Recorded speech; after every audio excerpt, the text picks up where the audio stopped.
In the vast, wind-torn expanse of the North Atlantic, a small detail often escapes the grand sweep of World War II histories. By mid-1941, nearly half of Britain's imported food and raw materials depended on fewer than a dozen slow convoys moving between Halifax, Sydney, and Liverpool each month. These convoys, unremarkable collections of merchant hulls trailed by thin escort screens, were the arteries of the Allied war effort. Yet, buried beneath the familiar stories of major naval battles lies a more fragile narrative.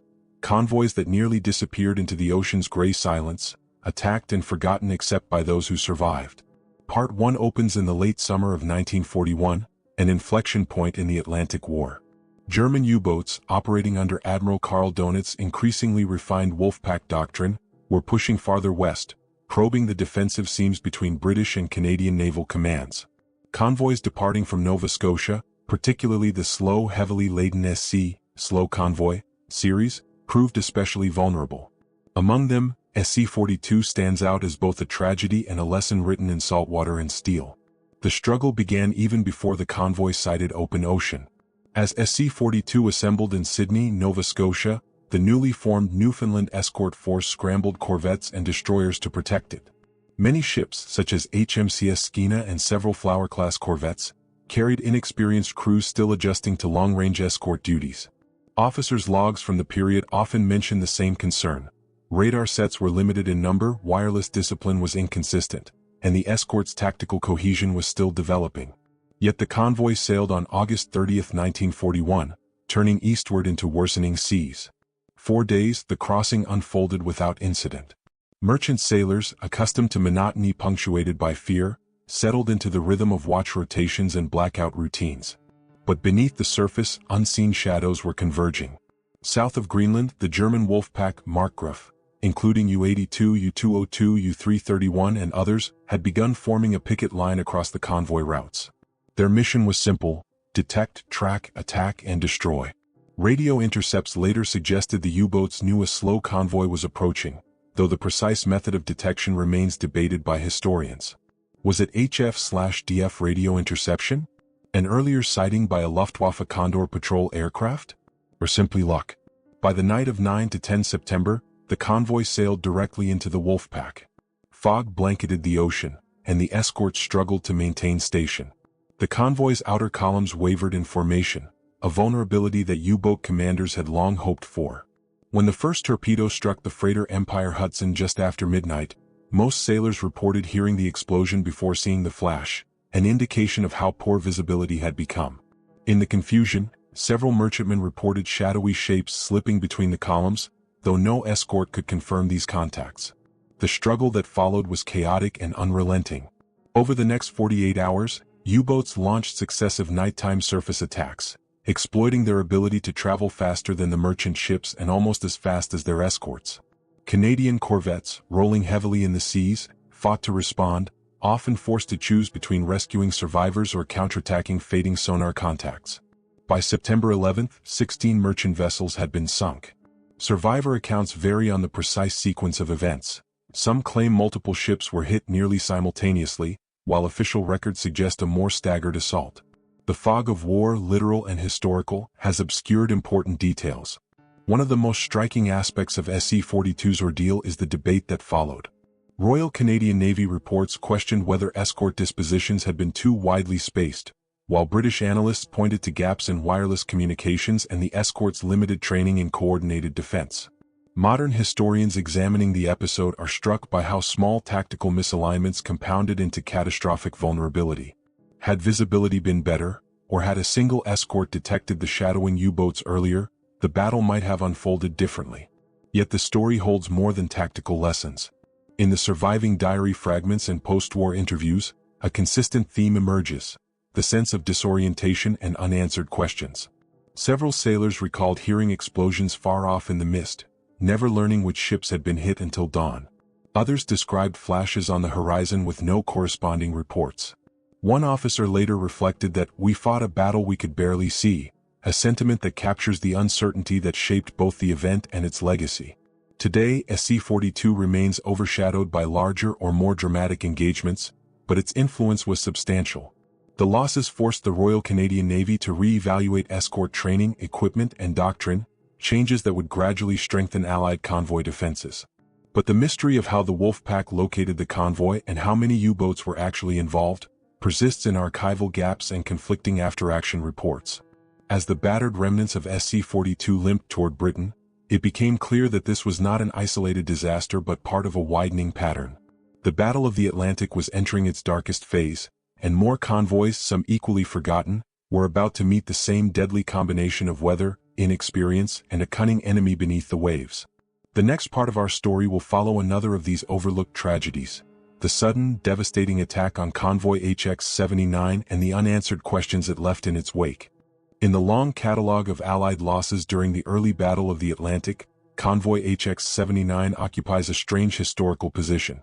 It was one of the most destructive convoy attacks of the war, coming within days of the equally devastating assault on HX-72, yet it never captured the public imagination. Hidden behind the headlines of other catastrophes, HX-79 became a quiet symbol of the Allies' early war unpreparedness, a moment when U-boat tactics surged ahead of Allied countermeasures by a dangerous margin. And for the men who lived through it, the attack seemed almost too coordinated, too sudden, raising questions that lingered long after the wreckage had sunk beneath the waves. Convoy HX-79 departed Halifax in mid-October 1940, composed of over 40 merchant vessels carrying vital cargo: grain, steel, fuel oil, and factory parts destined for British ports. The Royal Navy escorts assigned to the convoy, destroyers like HMS Firedrake and a group of smaller corvettes, were stretched thin even before they departed. British escort groups had been suffering from equipment failures, overuse, and a lack of standardized training. Radar was still in its infancy, ASTIC sonar had notable limitations in rough seas, and escort commanders frequently received only partial intelligence updates from the Western Approaches Command. As the convoy approached the dangerous waters south of Iceland, German U-boats were already maneuvering into place. Admiral Karl Donitz had assembled one of his most effective early Wolfpacks, including U-47 under Gunther Prien, U-100 under Joachim Schepke, and U-99 under Otto Kretschmer, three of the most experienced and aggressive U-boat captains in the Kriegsmarine. Their reputations alone added a sense of foreboding to the unfolding drama. Signals intelligence later suggested that German intercept units had detected British wireless traffic days earlier, providing an approximate location and timing for the convoy's transit. But whether the U-boats were guided by precise intelligence or simply benefited from a string of sightings remains a debated point among historians. By the afternoon of October 19th, the Wolfpack had begun shadowing the convoy from multiple directions. On merchant ships like the tanker Auditor and the freighter Loch Lomond, crewmen reported spotting distant silhouettes, too dark and too low to be warships, briefly appearing against the horizon before vanishing. But with poor weather and worsening visibility, these sightings were dismissed as optical illusions or drifting debris. That night, as the wind picked up and the convoy lengthened its formation, the U-boats moved in. The attack began just after sunset, a time when U-boat commanders favored surface strikes. At night, a surfaced U-boat, moving at higher speed, could slip between columns like a shadow, firing torpedoes at point-blank range. Survivors' testimonies describe the moment with chilling clarity: a sudden, stabbing white flash on the horizon, followed by an echoing roar that rolled across the convoy like thunder. The British steamer Gardavan was one of the first to be hit. Moments later, a second torpedo slammed into the freighter Janssen, sending a column of flame rising into the night sky. The escorts scrambled to respond, but confusion reigned.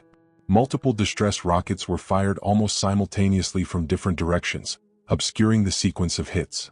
HMS Firedrake attempted a counterattack, but ASTIC contact was repeatedly lost in the heavy seas. Several merchant captains later wrote that they believed more than one U-boat was operating within the convoy columns themselves, something that official reports never conclusively confirmed. The darkness, smoke, and panic made certainty impossible. Within just a few hours, U-boats delivered a devastating series of coordinated strikes. By midnight, 12 ships, nearly a quarter of the convoy, had been sunk. Eyewitness accounts from the freighter Carina mentioned seeing a moving shadow cutting across the swells between the columns just before a fresh line of torpedo wakes appeared. But because no escort reported visually confirming a surfaced U-boat inside the formation, the claim remains unresolved, leaving a small but enduring mystery woven into the historical record. The human suffering was immense. Lifeboats overturned in the wind, some survivors clinging to debris in water temperatures barely above freezing. The crew of the Sedgepole reported hearing distant cries in the dark but were unable to locate the source. There were voices and then nothing, one survivor told investigators. The sea took everything. The following morning revealed the scale of the attack. Oil slicks stretched across the convoy's track, and debris floated among patches of burned sea. The escort spent hours rescuing survivors, often forced to abandon pursuit of fading sonar contacts. The losses shook the Admiralty. The fact that HX-79 had been attacked so swiftly after HX-72 highlighted a critical flaw. The U-boats were no longer relying on chance encounters. They were hunting with strategy and precision. HX-79 became a turning point in British escort policy. The Royal Navy began restructuring escort groups, accelerating radar deployment, and refining night fighting tactics. Yet even with the added context of wartime improvements, certain elements of the attack remained puzzling. How had multiple U-boats penetrated the screen so easily? Were the convoy's earlier sightings of low silhouettes genuine warnings that went unheeded? And why did eyewitness accounts differ so sharply on the sequence of the strikes? HX-79 left behind a trail of questions that historians continue to examine, threads of uncertainty woven into an already complex battle. But as we move deeper into the war, another forgotten convoy on 154 would face an even more merciless combination of storms, isolation, and an enemy that exploited every weakness the Atlantic could offer. In the long, bitter winter of 1942-43, the North Atlantic became a place of shifting shadows, towering seas, and vanishing ships. Among the many convoys that braved this frozen battlefield, Convoy on 154 stands out not only for the scale of its losses but also for the lingering uncertainty surrounding how several ships disappeared without clear witnesses, signals, or confirmed sinking positions. It was a battle fought at the edge of human endurance, where storms were as lethal as torpedoes, and the horizon itself seemed determined to consume anything that crossed it. On 154 sailed from Liverpool on December 18, 1942, bound for North America. Comprised of roughly 45 merchant ships, the convoy was escorted by the Canadian C-4 escort group, the destroyer HMCS St. Laurent and several Flower-class corvettes, including Battleford, Chilliwack, Napanee, and Galt. The Royal Canadian Navy was still refining long-range escort tactics, and many of these vessels were nearing the limits of their endurance from repeated North Atlantic crossings. Logs from HMCS St. Laurent note recurring equipment issues before departure, particularly radar malfunctions and ASTIC reliability in heavy swells. As on 154 pushed westward into the mid-Atlantic, a storm system began forming north of their route. Barometers dropped sharply. Winds shifted with sudden violence, forcing the convoy to tighten formation. For many seamen, the storm felt indistinguishable from the threat of U-boats. The sea became an enemy in its own right. Waves topped 30 feet, hammering the smaller corvettes and forcing several to reduce speed. What the convoy did not know was that German wolf packs Ungestem and Falk were assembling nearby, waiting for the weather to break just enough to begin their assault. The struggle began on the night of December 26, when U-662 sighted the convoy and transmitted its contact report.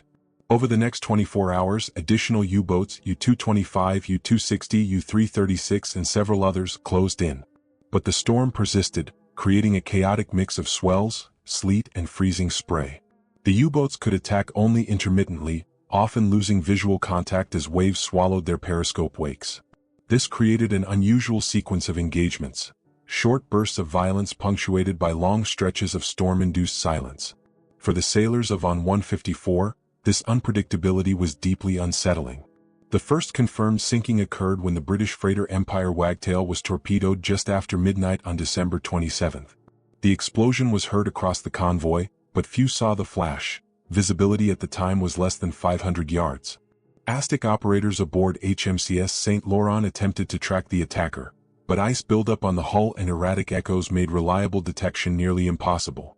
A second ship, the Belgian Ville de Namur, was hit an hour later. Survivors reported hearing another distant explosion before theirs, possibly indicating a third attack that went unrecorded. Here the mystery deepens. During the storm's peak, several merchant ships simply vanished from sight. One of these was the freighter Empire Shackleton, which failed to appear at morning muster on December 28. There were no flares, no radio calls, no survivors. Official reports list her as presumed lost to U-boats, but German war diaries show no corresponding claim, leaving open the possibility that she was overwhelmed by the violent seas. A similar fate befell the Melrose Abbey, which was last seen struggling to maintain station in the rear column. When the storm finally eased, only debris marked where she had been. U-boat attacks resumed later that night with greater coordination. U-225 and U-260 managed to infiltrate the convoy's starboard side during a brief lull, firing spreads that struck multiple targets in quick succession. The Canadian escorts launched counterattacks, but fuel shortages and mechanical stress reduced their ability to maintain pressure on the attackers. HMCS Battleford's after-action report describes a phantom contact that appeared briefly on Aztec before fading into the static of the storm, possibly a U-boat diving, or perhaps nothing more than an eddy of turbulent water. Moments like this reinforced the eerie uncertainty that defined On 154's ordeal. Diary entries from merchant sailors convey the human cost. One crewman aboard the King Edward, later sunk in the battle, wrote, "The nights are endless. We hear voices on the wind, sometimes real, sometimes imagined. You can't tell any more." Another noted that lifeboats and rafts frozen to their davits made abandoning ship almost impossible. Exposure, not torpedoes, claimed many who made it into the water. By December 30th, the convoy was in disarray. At least 14 ships had been sunk, though not all could be definitively linked to U-boats. The escorts struggled to regroup the surviving merchants, many of which were scattered over miles. With fuel nearly exhausted, HMCS St. Laurent signaled that continued close escort was becoming impossible. It was one of the darkest moments for the Royal Canadian Navy in the Atlantic campaign. Today, historians continue to debate the exact sequence of losses within On 154. German records are incomplete, Allied reports conflicted, and the weather erased physical evidence as quickly as it appeared. Even modern analyses using reconstructed convoy tracks leave several sinkings shrouded in doubt. What is certain is that On 154 marked a low point for Allied convoy protection, yet also a turning point that spurred changes in escort coordination, air coverage, and mid-ocean support groups. As the remnants of On 154 limped toward the Americas, a shift was taking shape beneath the war's surface.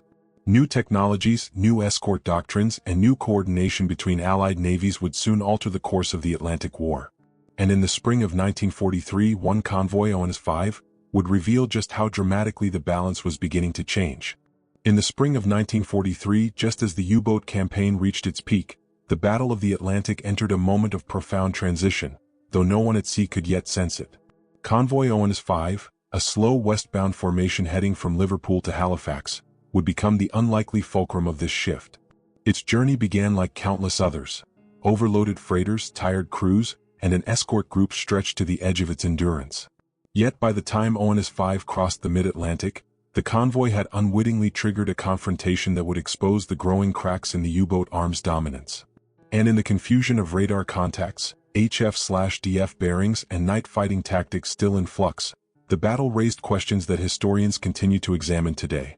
Convoy ONS-5 sailed on April 21, 1943, with around 40 merchant ships protected by Escort Group B7 under Commander Peter Gretton. The escorts included the destroyers HMS Duncan and HMS Veteran, along with several River and Flower-class corvettes such as HMS Loch Morar, HMS Sunflower, and HMS Pink. Many of these ships had already been through multiple convoy battles in preceding months. Their crews were experienced but exhausted, their equipment functional but strained, their morale steady yet cautious. Radar sets, Type 271 in particular, were improving but still prone to clutter and interference. HF/DF stations were becoming more reliable, yet interpreting bearings in rough weather remained as much art as science. The first stage of the struggle came not from the enemy but from the Atlantic itself. Between the 23rd and the 26th of April, ONS-5 endured severe gales. Winds punched through the convoy's formation, scattering ships into ragged lines and forcing several to heave to until the seas calmed. Corvettes rolled violently in the swells, sometimes dipping their railings underwater. The storm created gaps, dangerous corridors for U-boats, and it masked the movements of shadowing submarines already reporting the convoy's position to Admiral Donitz. On April 26, U-650 made the first sighting report, and soon the Wolfpacks Specht, Star, and Fink began converging. By now, German intelligence knew the convoy was slow and struggling. The stage was set for a multi-day, multi-directional assault. The first U-boat strike occurred on April 28, when U-258 torpedoed the British freighter Berwickshire. Witnesses reported seeing the ship's bow pitch upward before she split amidships. The escorts responded quickly, but rough seas scattered sonar echoes, creating a fog of electronic confusion. ASTIC operators on HMS Sunflower described hearing false contacts layered over real ones, a sign of how violently the water was churning.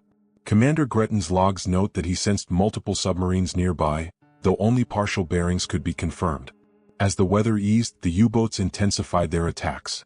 During the night of 29 to 30 April, several U-boats attempted to penetrate the screen, each probing for weaknesses. At times, only the escort's new radar sets prevented disaster. HMS Duncan detected a surfaced U-boat at under 2,000 yards, far closer than comfortable, and forced it to crash dive. But other contacts were more mysterious. Multiple escorts recorded radar signatures that appeared briefly and then vanished. Some officers believed they were picking up wave tops. Others suspected U-boats exploiting sea clutter. Post-war analysis remains inconclusive, leaving this moment a blend of technology, conjecture, and fear. The climax came during the night of 4 to 5 May, when more than 40 U-boats surrounded the convoy in one of the largest coordinated Wolfpack attacks of the war. But this time the tide turned. Allied escorts executed aggressive counterattacks. HMS Sunflower and HMS Loch Morar conducted depth charge runs that forced several U-boats to break contact. More importantly, Allied radar, AHF/DF, and air patrols from Iceland began to close the technological gap. Multiple U-boats attempting to shadow the convoy were detected before they could attack. Others were forced under at critical moments, disrupting the synchronized Wolfpack doctrine that had defined U-boat success. During this chaotic night, ONS 5 suffered losses, 12 merchant ships were sunk, but the U-boats suffered more. U-531, U-630, and U-638 were destroyed, some in violent explosions that survivors described as a flash across the sky, then nothing. One U-boat was lost so suddenly that neither side could determine whether it was destroyed by depth charges, a malfunctioning torpedo, or an accident during emergency maneuvers.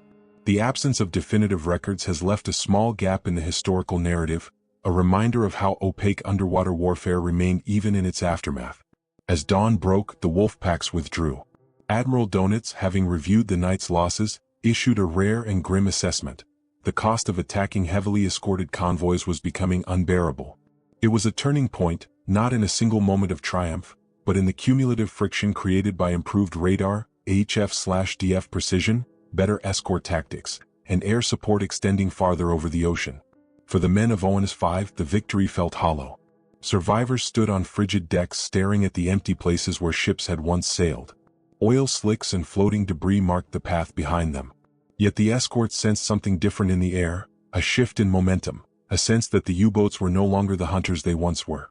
And yet, even in victory, uncertainties remained. Why had some radar contacts vanished without explanation? How many U-boats had truly been present? And what role had the storm played in shaping the battle's outcome? The convoy pressed westward, unaware that another forgotten chapter in the Atlantic struggle, Convoy PQ-18, held its own blend of fear, strategy, and unanswered questions in the ice-laden waters of the far north. In the frozen corridors of the Arctic Ocean, where the horizon is a thin blade of light and the sea itself seems hostile to human survival, the story of Convoy PQ-18 unfolds with a mixture of dread and determination. It sailed in September 1942, just 2 months after the catastrophic loss of Convoy PQ-17, an event so devastating that it became synonymous with Allied miscalculation and U-boat mastery. PQ-17's fate cast a long shadow, filling the Admiralty with hesitation and sailors with quiet fear. Yet PQ-18 would prove different. Better protected, more disciplined, and painfully aware of what had gone wrong, this convoy set out not as an act of confidence but of necessity. Still, as the journey progressed, strange gaps in the record and conflicting survivor accounts left an aura of uncertainty around the sequence of attacks, making its history a puzzle as much as a triumph. PQ-18 departed Loch Ewe on September 2, 1942 under the leadership of Commander John E. Broome.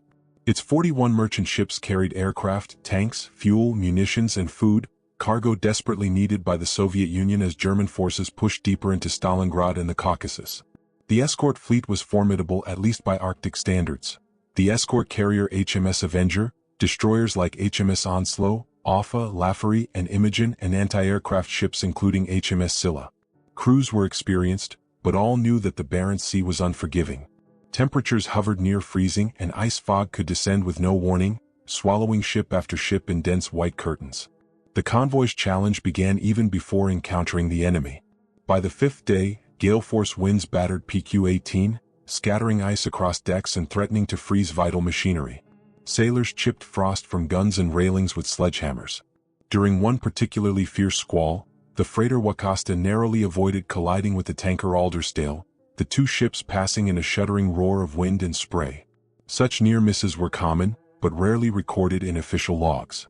The cold, the isolation, and the pressure of maintaining formation created an atmosphere thick with tension, so thick that some survivors later mistook wave shadows for aircraft or U-boats. Yet it was neither fog nor U-boats that struck first. It was the Luftwaffe. On September 12, reconnaissance aircraft from Luftflotte 5 sighted the convoy. Hours later, a wave of Heinkel He-111 torpedo bombers swept toward the formation. HMS Avenger scrambled Fulmar fighters, while anti-aircraft guns erupted across the convoy. The air grew thick with tracer streams and shrapnel bursts. In the chaos, the merchant ship Empire Stevenson was struck and exploded in a brilliant column of flame. Moments later, other ships reported torpedo tracks cutting the water like silver blades. Witnesses recalled conflicting details. One officer aboard the Aldersdale described the aircraft approaching in tight formation before splitting into attack groups. A gunner on the destroyer Offa, however, told investigators that he saw only scattered silhouettes and couldn't determine how many aircraft were present. Another merchant sailor reported seeing a second wave that never appeared on naval records, suggesting either a misperception in the fog or an attack that was poorly documented amidst the chaos. The U-boats attacked next. Wolfpack Eistafel moved into position along the convoy's projected path. Among them were U-589, U-405, U-408, and others operating under difficult conditions, snow squalls, freezing rain, and a surface littered with ice. On the night of September 13, U-408 fired a spread that struck the freighter Oliver Ellsworth, sending her down within minutes. Rescue efforts were hampered by the cold. Rafts froze to their lashings and several survivors succumbed before help arrived. But PQ-18's escorts responded with unprecedented discipline. Using radar-directed fighter patrols from HMS Avenger, coordinated HF/DF bearings, and aggressive destroyer sweeps, the convoy beat back many assaults. The destroyer HMS Faulkner scored a depth charge hit on U-589, which later sank after an air attack by an Avenger Swordfish aircraft. This marked one of the first times a convoy's carrier aircraft had directly destroyed a U-boat, an early sign that the Germans were losing their once unchallenged advantage beneath the waves. Still, the convoy paid a heavy price. 13 merchant ships were lost in total. The attacks came so relentlessly that some ships reported damage without ever seeing the torpedo tracks that struck them. One particularly puzzling incident involved the Soviet freighter Stalingrad, which was hit during a fog bank. Some survivors claimed they heard aircraft overhead before the explosion. Others insisted it was a submarine attack. No definitive German record matches the sinking, leaving historians uncertain whether it was a rare Luftwaffe torpedo hit or a U-boat firing blindly into the mist. Despite these losses, PQ-18 succeeded where PQ-17 had failed. It reached Soviet ports in Murmansk and Arkhangelsk with the majority of its cargo intact, an achievement accomplished through better escort coordination, stronger anti-aircraft defenses, and hard-earned lessons from previous disasters. Yet mystery lingers at the convoy's edges. Why did some radar and HF/DF plots from the battle go missing in post-war archives? What accounts for the conflicting eyewitness descriptions of key attacks? And why did certain U-boat logs contradict Allied estimates of submarine numbers during the critical assaults? The answers remain elusive, locked within the frozen expanse of the Arctic routes where records vanished, witnesses were scattered, and many accounts froze along with the men who lived them. As PQ-18 limped into port, battered but resolute, it symbolized a moment of transition, an Allied force growing stronger, more coordinated, and more confident. But the final part of our story turns south again, back to the gray waters of the mid-Atlantic, where a different convoy battle, more obscure yet equally revealing, waits to be uncovered in the forgotten chronicles of World War II. In the gray, iron-cold waters of the North Atlantic, some stories never rose to prominence, overshadowed by more dramatic battles or lost in the chaos of war. Yet among these overlooked episodes lies Convoy on 154's sister legacy, a quiet, unresolved thread woven through a series of attacks that challenged Allied commanders, revealed U-boat vulnerabilities, and exposed the limits of wartime record-keeping. The final chapter of this narrative revisits the lesser-known aftermath of these forgotten battles and reflects on how the Atlantic War often left more questions than answers. Here, at the edge of the known and the uncertain, the war's mysteries cast their longest shadows. The winter of 1942-43 left the mid-Atlantic bruised and exhausted. Convoy on 154's disastrous voyage had underscored the fragility of mid-ocean escort coverage, but its story was not unique. Several convoys during this period, on 160, SC-107, and HX-212 among them, faced similarly deadly conditions, yet today linger only in fragments of naval archives.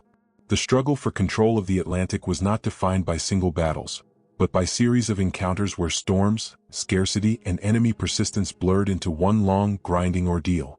Amid this backdrop, the Allies sought to piece together intelligence that could explain why some convoys suffered such catastrophic losses, while others, like WWII, began to turn the tide. One of the greatest challenges of this era was the lack of reliable, unified records. Messages intercepted by HF/DF stations were often fragmentary, whether reports arrived too late or were incomplete. After-action notes were lost or obscured in the chaos of combat. Even among commanders themselves, interpretations of the same event frequently diverged. For example, during SC-107's ordeal in November 1942, some escort officers believed multiple U-boats had infiltrated the columns, while official reports listed only 2 confirmed attackers. Eyewitness accounts from merchant sailors described hearing explosions hours apart that did not appear on German logs or Allied communiques. These discrepancies formed the foundation of long-standing historical debates about what truly occurred on the open ocean. A similar fog surrounded the later convoys of early 1943. During the attack on convoy HX-212, the U.S. Navy destroyer USS Schroeder recorded sonar contacts that seemed to multiply and vanish during the engagement, possibly caused by thermal layers or storm interference, though some officers believed multiple U-boats were coordinating blind attacks. Meanwhile, the tanker Gurney E. Newland reported being struck by a torpedo that no German commander later claimed. Was it a malfunctioning spread? A misfired weapon? A U-boat that never returned to base? No conclusive answer has ever emerged. These inconsistencies highlight a broader truth. The Atlantic War was fought not just against U-boats, but against a hostile environment and the inherent limitations of wartime technology. Radar models varied between escort ships. Sonar could be rendered useless by churning seas. Radio communications cracked under the strain of distance and electrical interference. Even survivors' testimonies were shaped by fear, exhaustion, and the fragmentary nature of experience in combat. To understand why some attacks became infamous while others faded into obscurity, historians often return to the convoy's human stories. Survivors of less-known battles kept sparse diaries, scribbled on scraps of paper or transcribed after the war from memory. In one such account, a merchant sailor from the freighter F.J. Wolfe, which survived a later-on series attack, described seeing lights flicker on the horizon, then vanish, and no one ever explained them. Such lights may have been burning ships, distant flares, or even optical illusions created by shifting fog. But without corroborating evidence, they become part of the sea's unwritten lore. Amid these gaps, however, one pattern emerges: the gradual erosion of German U-boat supremacy. The period between late 1942 and mid-1943 saw technological innovation transform the Atlantic battlefield. HF/DF readings became sharper. Type 271 radar allowed escorts to detect surfaced U-boats before they could attack. Air coverage extended farther into the ocean. Even decoding advances, carefully hidden during the war, quietly shaped Allied strategies. Convoy battles like WWII demonstrated the impact of these changes. PQ-18's survival proved the value of combined air and sea defenses. And on 154's tragedy spurred reforms in escort training, resource allocation, and inter-allied communication. Each convoy, whether remembered or forgotten, contributed to the larger mosaic of Allied adaptation. Still, mystery persists in some corners of the Atlantic campaign. Missing logs, lost ships, unexplained explosions, and contradictory eyewitness accounts form a web of unanswered questions. Some ships simply vanished into storms, their final hours unrecorded. Others were claimed by U-boats whose reports were later destroyed or incomplete. A few incidents defy even these explanations, such as the disappearance of small escorts whose wrecks have never been found. For those who study these convoys today, the lessons are as much about ambiguity as they are about strategy. War at sea does not leave tidy narratives. It leaves patterns, fragments, and a lingering awareness that the ocean conceals as much as it reveals. As this historical journey closes, the forgotten attacks of the North Atlantic remind us that many stories of World War II lie not in the grand battles, but in the quieter, more enigmatic struggles of men fighting an enemy they often could not see, amid storms, darkness, and the relentless uncertainty of the open sea.